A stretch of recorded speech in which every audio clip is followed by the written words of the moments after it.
Wow, the recording stopped at 2 hours. Okay. Um, I don't know how much this lasts, but on his part, Damien's feels wavered like crazy, and it looked as if his arms also wanted to wave in victory. Damien says, "Do you want to talk about it?" Ink replies, "I don't want to take up your time, Damien." Damien proclaims. Yeah, proclaims. I think that's a word. Come on, man. We've known each other for a while. You can be honest with me. Inko dot dots. Inko replies, "I'm not sure where to begin, really. Mannequins was really cool. I don't really have the right words for it. Somehow I think I'm unqualified to speak on it compared to someone like Olivia. She knew him better than I ever could." Damien says. "He was important to her, yeah. We talked about it for a bit before Liz packed us up, but I'm worried I'm not much help." And we're here now. Well, that's what we're here for, right? To help her out in any way we can. Best thing to do is to be ourselves for her, and she'll eventually go through the motions on her own. Yeah, that makes a surprising amount of sense. Slowly look up from my mug over to Damien. And you make it sound easy too. He briefly makes my gaze before returning his attention to the screen. I know I'm not the smartest guy around, but I know Olivia. We do share parents, but she's still my older sister. We don't share parents, but she's still my older sister. Her birthday is first. I knowing Olivia, she'll be able to manage. But how are you managing? Me? Me? Trying to sort the million emotions running rampant in my head is overwhelmed, I guess. I wish I've gotten to learn more from him. Olivia could probably recite some of his lessons by heart. She probably could. I remember the first time she got to work with some special paints in his class.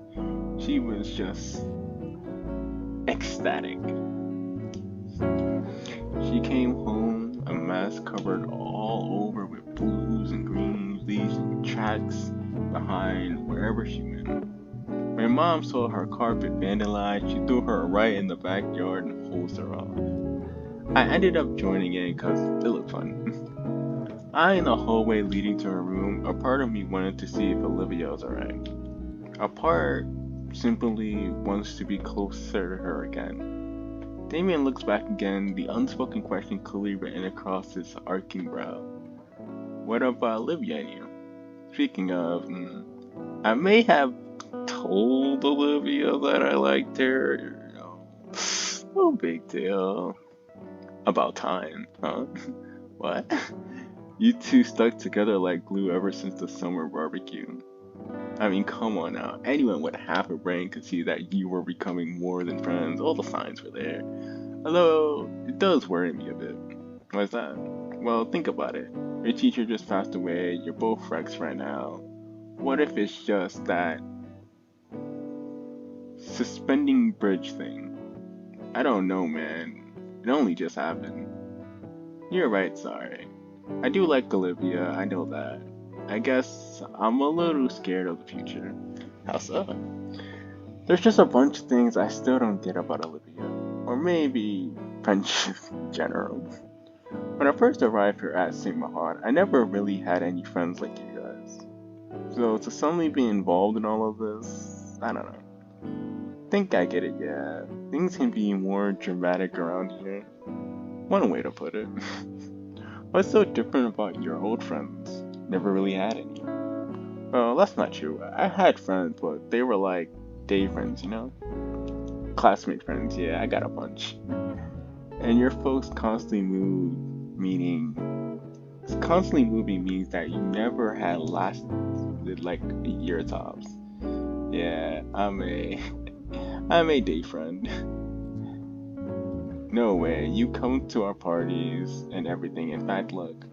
He points to the subtle discolored patch on my jeans where Vinny's acid punch had failed to completely wash off. We were wearing the same jeans from that day. That's insane. He got you, Mark.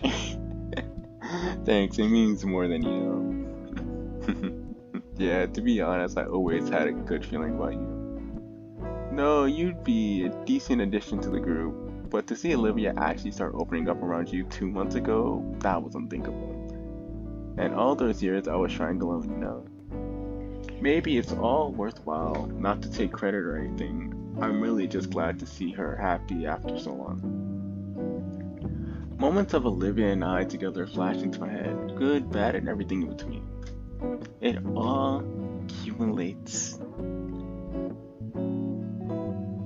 into a single image of her staring up at me with that smile of hers. Me too. Hard to believe that she's been dealing with so much inside when I first met her. Well, Inko, some people just have a lot of problems they hide from the world. For example, he puts the controller down and shifts to look me in the eye. His character is instantly sniped. The hot chocolate gave me a tummy ache. I'm being serious. That was serious. I can still be a little thing like that. It can be a little thing like that. The little stresses that add up. Now, it doesn't bother me, but someone else, it might just about ruin them. If you're trying to get with Olivia, I'll give you a nickel's worth of advice my dad told me. If a girl you like asks you to wear your shirt at 2 a.m. and to bake cookies, she's an absolute cooker.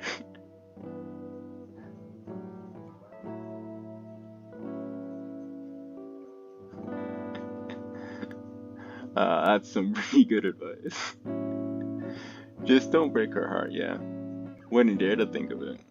Neighbor offers me a pinch bug, to which I happily reciprocate. And the door creaks open. Both our heads turn back to the sound. She kneels in the doorway to her room, leaning against the side railing. She sniffs. Damien nods to me and continues his game. The ambience of gunfire and controller cooking fills the silence. I take the hint and stand up, slowly approaching Olivia as she tries to shuffle down the hallway. She completely upright and displays a pure confidence, even her tail upright, as if to amplify her dignity. I'll have to tell her how cute that is when I'm not so drained. I wordlessly offer her a hand and she accepts. With her on my shoulder, I walk both of us towards the living room couch and plop down on it with her. Oh, here. I lean forward to grab her cocoa from the coffee table. Most of the warmth has gone by now. I guess I can go warm it up in the microwave for her. She tugs my arm. Come on, it's cold. She starts leaning harder against me to keep me from getting up all the way. Alright, jeez. Olivia. I give her the mug and she starts sipping it instantly. I was going too warm. My voice dies as I feel her settling against my legs with a relaxing comment. Her body relaxed, it's more, and I'm allowed to sit up enough for her to settle in by my shoulder. She's warm. The two of us watch Damien's game continue. Olivia continues sniffing down her drink, letting one hand free from the mug. With her hands finding its way to mine, and our fingers curl around each other. Damien plays a few more games. I don't really keep track of how well he does. He finishes one last match and yawns, stretching back over the couch. Alright, that's probably enough for me. I'm gonna get going, give you two some space. Okay? Damien gets up from the couch and slides his controller near the cabinet where it lied before. On his way out, he stopped to look right into my eyes. Hey, and keep things chill, man. I don't want anything stupid, alright? Yeah. He nods and heads off to the depths of the house. And just like that, it's quiet once more. Olivia. Is she asleep? Hey. I don't think you've seen my room before, have you? Not at all.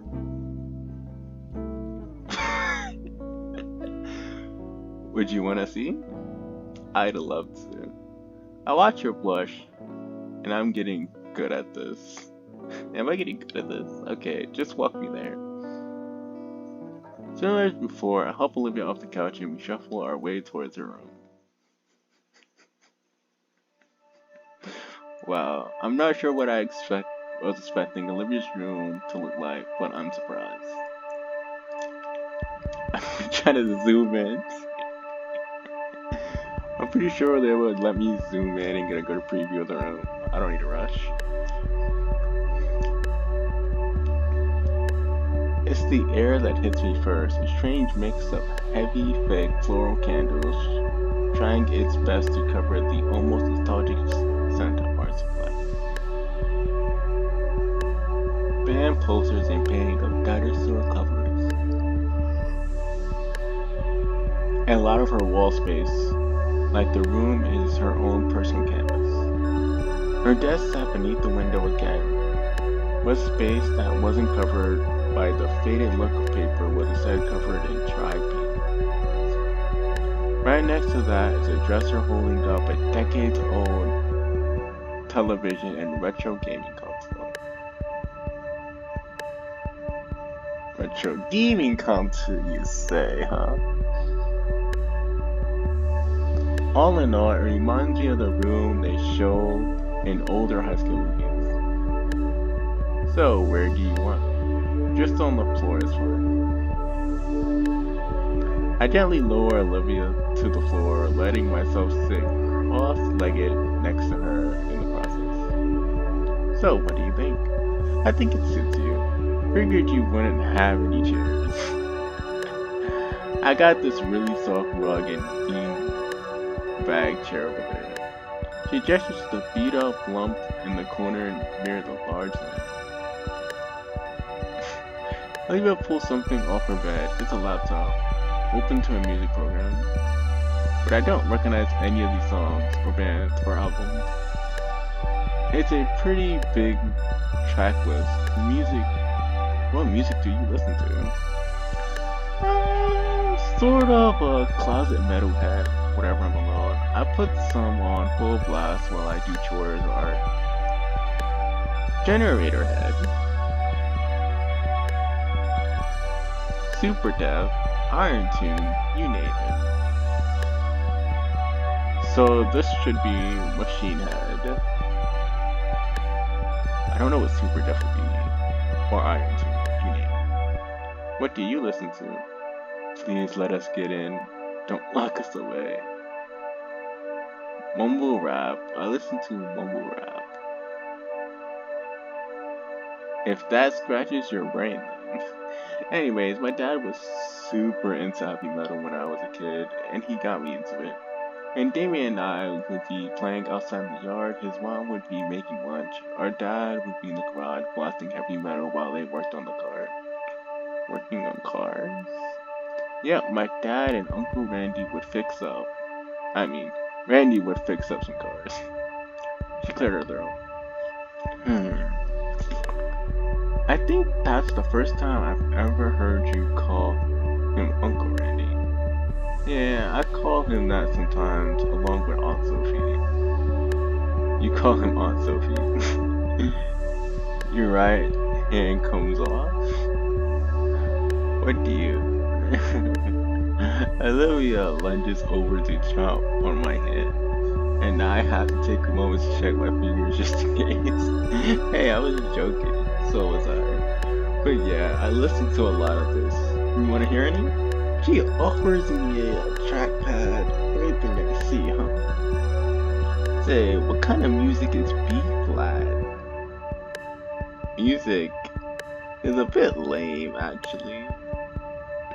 Wait here, there's actually something else. Something else. Something no one else gets to see. I'm gonna show you my chest. Hey, yo, she got a treasure chest? Here it is, look. Olivia holds on a small wooden box. There are two rusted metal latches that have long since aged past their use.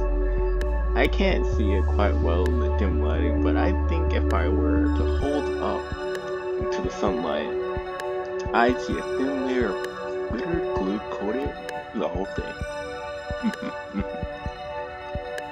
It also has been painted carefully with a very thoughtful attention to tone. What could even be inside? Honestly, no guesses come to mind. Could be anything. What are you waiting for? Open it. I carefully open the lid. So what do we got? A lighter, couple things, coin, a paintbrush, some tubes, some more couple things, a Bakugan, and her at the beach. I mean, the box filled with various baubles and trinkets. What is all of this? It's like my own little hoard. I've been saving up a lot of little things throughout the year. Nobody else has ever seen it. She holds out the box for me to take. It's heavier than it looks. This must be some high quality material. With the box in my hand, I sit on the end of the bed. Olivia manages to crawl her way up beside me. He reaches in to grab.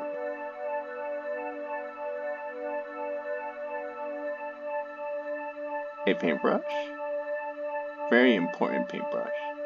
Olivia's lip turns upwards slowly as each bristle of the brush flakes away from her thumbs. Though she averts her eyes away from mine, I can see the green of her scaly cheeks turn red. Sorry, just got sentimental for a moment. This was the first paintbrush I ever had. Dad gave it to me on my 5th birthday. Her tone flatters slightly. Dad always asked me to make him little drawings, and every time I finished one, I gave it to him. He told me it looked amazing. I could barely draw a circle back then, but he'll still gush over them and she shakes her head. I think he puts them in some scrapbook, I don't know, but he kept all of them. Olivia looks back to me, her embarrassment turns into a blushfulness. Thanks. Oh, I actually have the choice. It wasn't just going through stuff.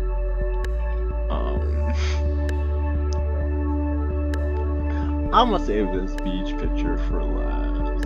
I want to know about the teeth. What's this? That's my first tooth. Wow, never seen a baby dino teeth up close before. It's so tiny and sharp. What's that one? That's my 5th grade tooth. The tooth grow back. Yours doesn't. Humans.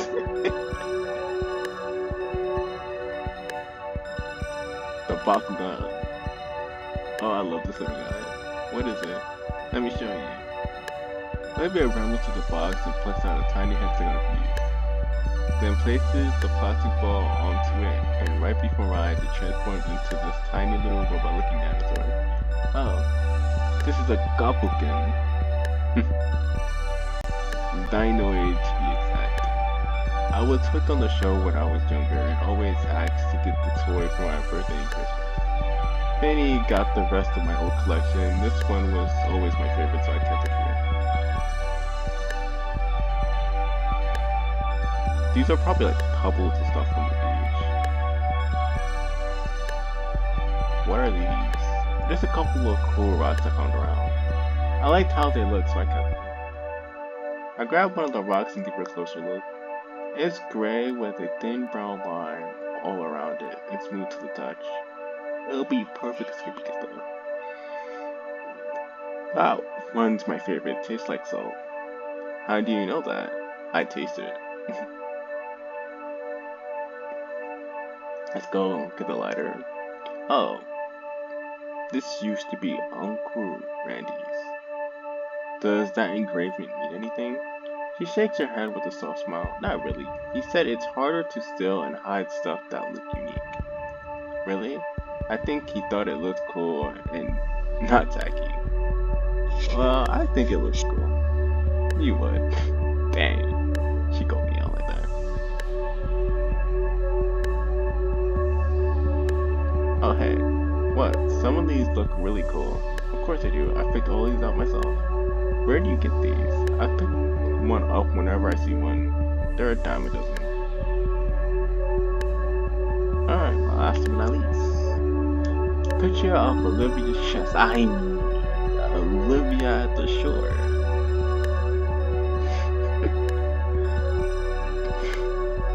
This was from last summer. Dad had a weekend off and we all went swimming together at the beach. The sun was just settling and decided to take a picture since it was a nice view. Plus, I felt pretty. Maybe, we can go together sometimes. Maybe, yeah. She placed the photo back in the box. Minutes go by as Olivia continued showing off her personal reward. All the tiny objects that Olivia had chosen to keep with her this whole time. Eagerly examining the significance of each little piece of her. Got locked away in here. By the time we're done, she's resting her muzzle on my shoulder. It's been a crazy long day. I'm pretty exhausted myself. Can you put this back on the dresser there? Sure. I gently move her off my shoulder, making much to her muffled groans of protest. And I carefully place the box back where it was on the dresser. A small friend pokes her nose curiously through the bars of his cage. Ah, hey little guy, long time no see. Were you napping? The black and white Myrtle replied with a serious squeak. I like to think he's saying that he's glad to see me.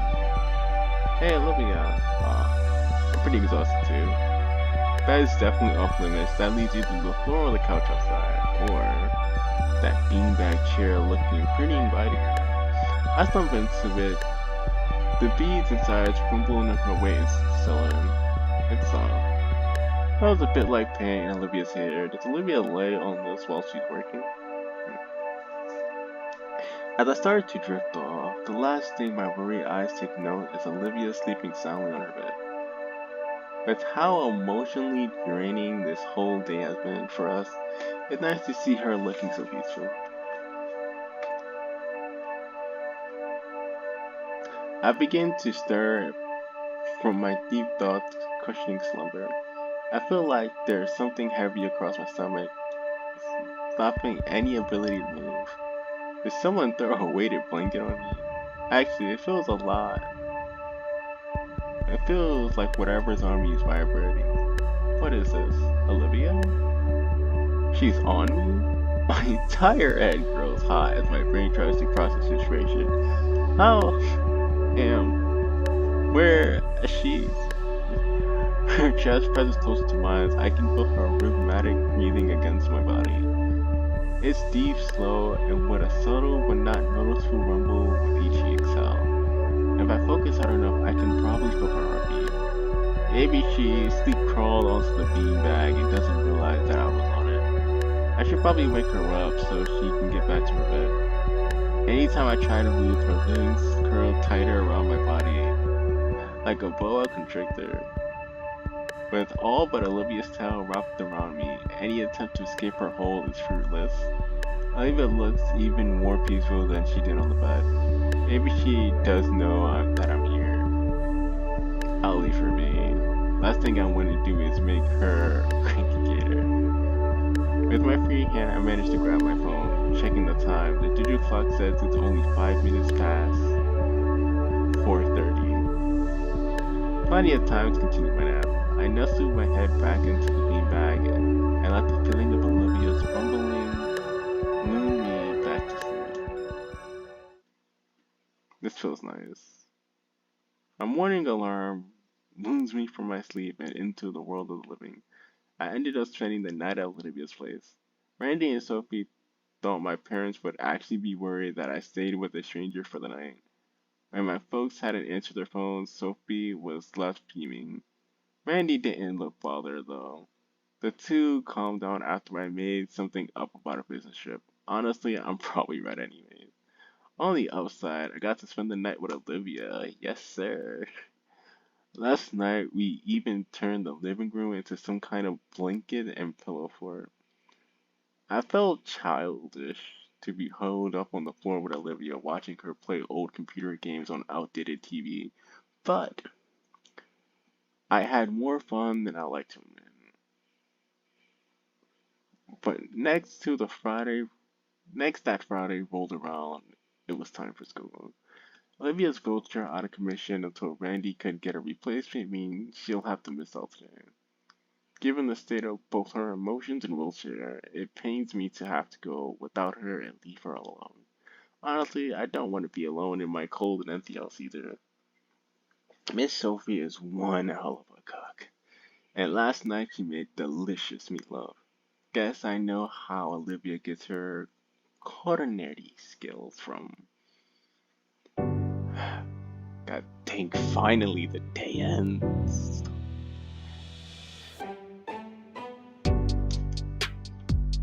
That was the longest day ever. I should have broke that. Once I seen the hour peak, I should have broke it.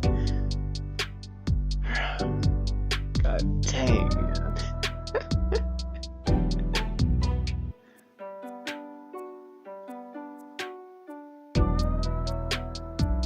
And why isn't that an achievement?